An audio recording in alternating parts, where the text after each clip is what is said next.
It's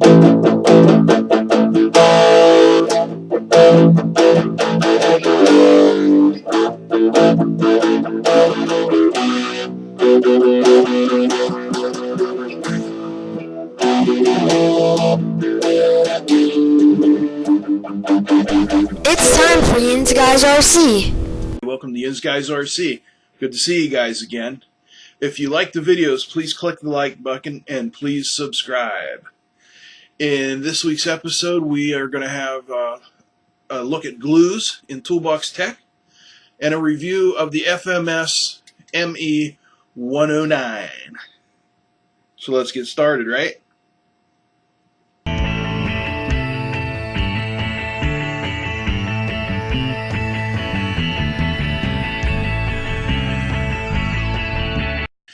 All right, here we go. We're talking about glue this week in Toolbox Tech and all the different types of glues you can use. So the first one we're going to take a look at is epoxy. This is a 6-minute epoxy. This is a 30-minute epoxy, 6:30. In my opinion, they both have the same hold strength, but the 30-minute takes longer to set up. Like, for instance, if you have to mix up a larger batch of glue and you don't want it to cook off in 5 or 6 minutes, then I use the 30 minutes. If I'm just doing something small, I use the 6-minute. Here's a little tip on how to mix equal parts of epoxy. Get yourself a 3x5 index card.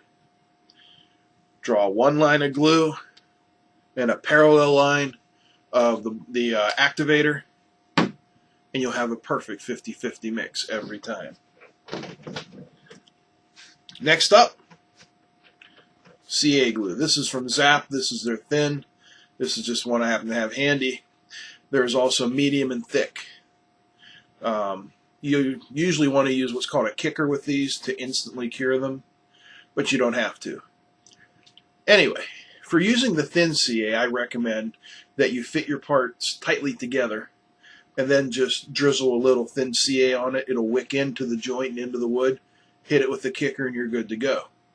For the medium and the thick CAs, I put the glue on the joint parts, and then I press them together, and then I hit them with the kicker. Always good to have some fingernail polish remover around, because I once glued my foot to the floor without even noticing it until I tried to move. But that's a different story. If you build plastic models, or you're a model railroader, you probably know this. This is Ambroid's Pro Weld. This is a solvent type glue that you apply with a brush. It melts the outer layers of the plastic together, and boom, you've got a solid joint. But this only works on plastic. So if you have to fix a cowling or a canopy or a hatch cover or something, this is good stuff. It's like $3.50 at the hobby shop. Here's a winner. Pacer's Formula 560 canopy glue. Goes on white, looks like Elmer's glue, dries overnight into a clear, flexible bond. Now, the flexible is the key because the vibrations don't get transferred to your clear plastic parts. So your canopies don't crack and such from vibration. And last but not least, Mr. Hot Glue Gun. Good for foamies. Do not use it on balsa or else. Got me? If you have any questions, just email me at YinzGuysRC@gmail.com.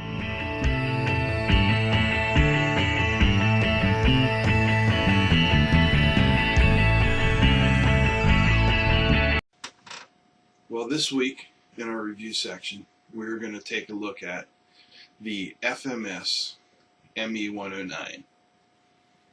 For those of you who are unfamiliar, the ME109 was a German World War II fighter. It had twin machine guns shooting over the nose, synchronized with the propeller. Very narrow landing gear, which made it tricky to handle on the ground. But it was very much a pilot's airplane, and they loved to fly it. So we're going to get started and take a look at this thing, see the scale details, talk about the power plant and such, and we'll put the watt meter on it, and we'll see exactly how it performs.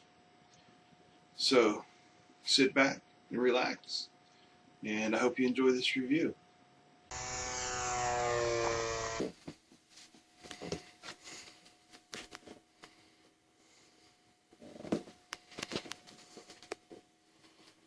So here's an overall outside view of the FMS ME109,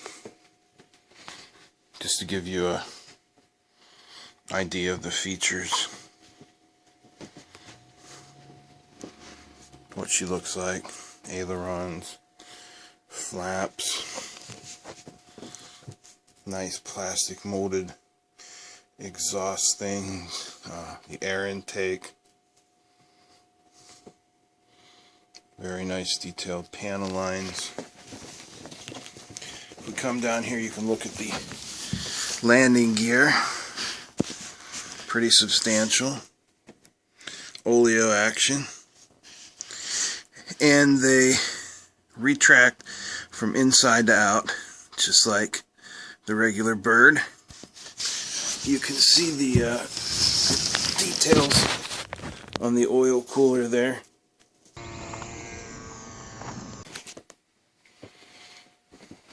We'll get in here and take a closer look at the cockpit. You can see it's very well done. Nice looking pilot. Nice little cockpit with some color splash.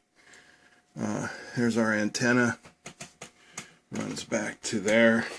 Tail section. The tail gear does not retract, but it works well. It's very functional. Here you can see the top hatch.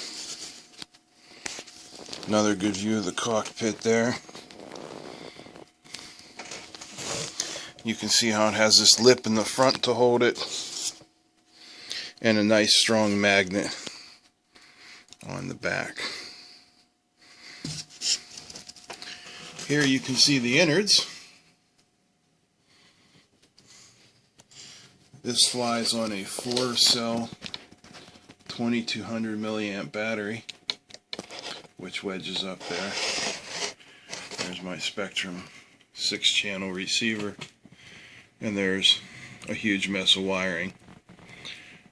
There are your elevator and rudder servos. So we're going to check out the control throws here in just a second. Alright, we're back to look at some of the control throws here. We have our ailerons.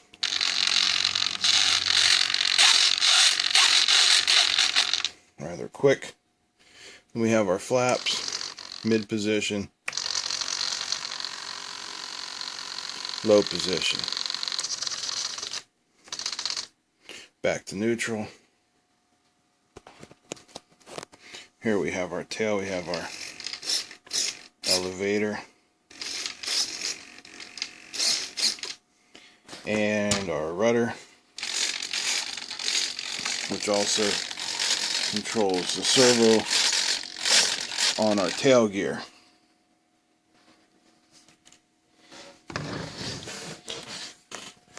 The motor that powers this is a 580 kilovolt electric motor.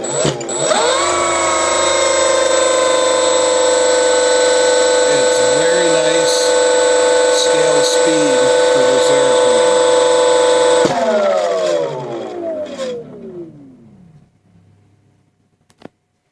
We'll check out its output with the watt meter next.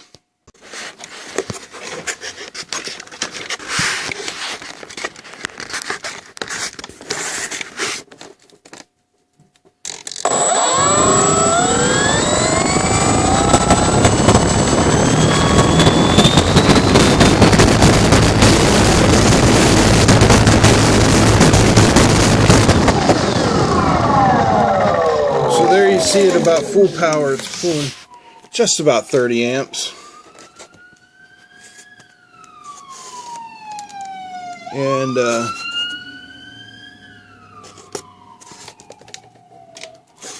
see watts.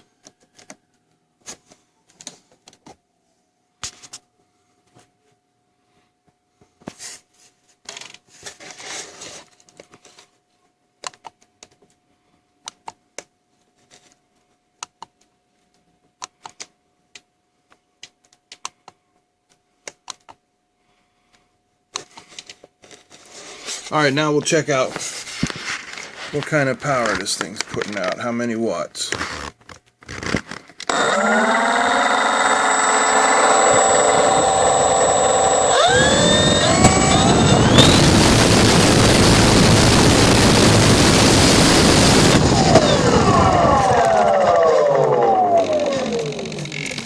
Let's try that again.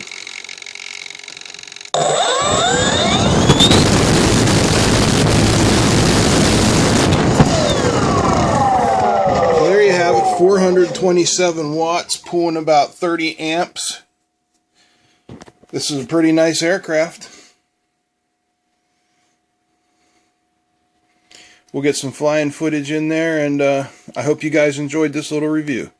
Thanks. Alright guys, that's it for this week. If you'd like to be a guest on the show, just send me an email to YinzGuysRC.com, and I'd love to talk to you. I'm sure other people would love to hear you. We all love this hobby, this sport activity. So why don't you come on here and talk with me about it, and till next time, keep them flying.